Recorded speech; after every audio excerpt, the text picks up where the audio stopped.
Bharat brand పేరుతో బియ్యాన్ని తక్కువ ధరకు సరఫరా చేయాలని కేంద్ర ప్రభుత్వం ఇటీవలే నిర్ణయించింది. పెరుగుతున్న ధరలను నియంత్రించడానికి భారత్ బియ్యాన్ని తగ్గింపు ధరలకు విక్రయించాలని భావిస్తుంది. National agriculture cooperative marketing federation of India, national cooperative consumers federation of India limited, కేంద్రీయ బాండార్ అవుట్లెట్లు, మొబైల్ వ్యాన్లు వంటి ప్రభుత్వ సంస్థల ద్వారా భారత్ బియ్యాన్ని తక్కువ ధరకే అందించాలని భావిస్తుంది. ప్రస్తుతం సగటు రీటైల్ ధర కిలో బియ్యం ధర 43కి పైగా చేరుకున్న సమయంలో బియ్యం రిటైల్ ధరను తగ్గించాలని కేంద్రం భావిస్తుంది. ఇప్పటికే ఈ బియ్యం సరఫరా చేయడానికి సిద్ధమైంది. ఇందులో భాగంగా భారత్ రైస్ త్వరలో ఏపీకి రానున్నాయి. కిలో కేవలం 29 రూపాయలకే లభించే భారత్ బియ్యం త్వరలోనే ఏపీకి రానుండటం ఏపీ ప్రజలకు గుడ్ న్యూస్ అని చెప్పొచ్చు. ఇప్పటికే తెలంగాణ, కర్ణాటకలో అమ్మకాలు ప్రారంభమవగా మరో 10 రోజుల్లో ఆంధ్రాలో కూడా మొదలు పెట్టనున్నట్లు అధికారులు తెలిపారు. ఉమ్మడి అనంతరం కదిరిలో ఇటీవలే విజయవంతంగా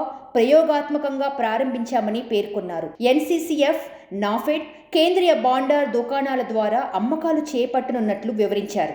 ఈ కామర్స్ వేదికలోనూ భారత్ రైస్ అందుబాటులోకి తీసుకొస్తున్నారు. 5 కిలోలు, 10 కిలోల బ్యాగుల్లో భారత్ బ్రాండ్ రైస్ విక్రయిస్తున్నారు. రిటైల్ మార్కెట్లో తొలి దశలో 5 లక్షల టన్నుల బియ్యాన్ని విక్రయించాలని కేంద్రం నిర్ణయించినట్లు అధికారులు తెలిపారు. దేశంలో బియ్యం ధరల నియంత్రణకు కేంద్రం చర్యలు చేపడుతుంది. రోజువారీ స్టాక్ వివరాలను ట్రేడర్లు, wholesalers, retailers, big chain retailers, processors, మిల్లర్లు వెల్లడించాలని ఆదేశించింది.